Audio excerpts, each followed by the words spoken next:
Hello, வணக்கம்.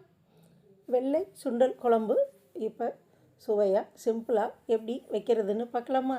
அதுக்கு பாருங்கள், சுண்டல் முத நாள் நைட்டு ஊற வச்சுருங்க. அதை மறுநாள் குக்கரில் சேர்த்து 1 கிளாஸ் தண்ணி சேர்த்து 5 விசில் வேக வச்சு இறக்கி வச்சுருங்க. 4 ஸ்பூன் தேங்காயை நல்லா நைஸாக அரைச்சி எடுத்து வச்சுருவோங்க. அடுப்பில் வாணலி வச்சுருங்க. 3 ஸ்பூன் நல்லெண்ணெய் சேர்த்துருங்க.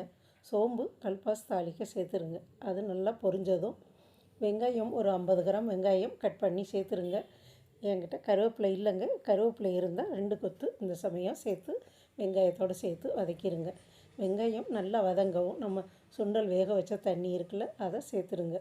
சேர்த்து ஒரு சின்ன கப்பு புளி கரைசல் அதோடு சேர்த்துருங்க.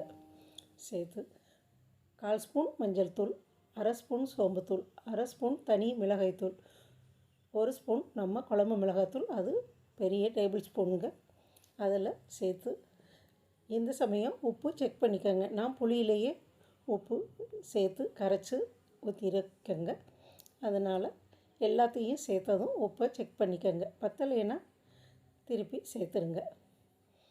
பார்த்து சேர்த்துக்கோங்க. நல்லா பச்சை வாடை போக கொதிக்கவும் நம்ம அரைச்ச தேங்காய், வேக வச்சு எடுத்த சுண்டல் எல்லாத்தையும் கலந்து ஒரு கொதி வரவும் கொத்தமல்லி அலங்கரித்து இறக்கி பரிமாற வேண்டியதான். சிம்பிளாக இருக்குங்க, ஆனால் டேஸ்ட்டாக இருக்கும். நீங்களும் இதே மாதிரி ஒரு தடவை சுண்டல் குழம்பு வச்சு சாப்பிட்டு பாருங்கள். அப்புறம் இதே மாதிரி தான் வைப்பீங்க.